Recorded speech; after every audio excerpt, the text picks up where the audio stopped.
Can you use Canva AI color palette generator? Well, the answer is yes, but however, some palette tools are free, while advanced AI color suggestions may even require you to have Canva Pro. And if that's the case, you want to simply open the Canva application.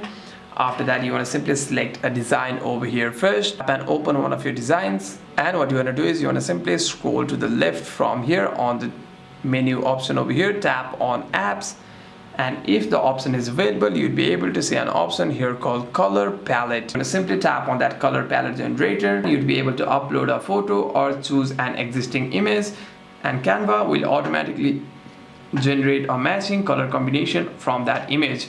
Tap a color to apply it to your design, and by doing so you'd be able to use the Canva AI color palette generator.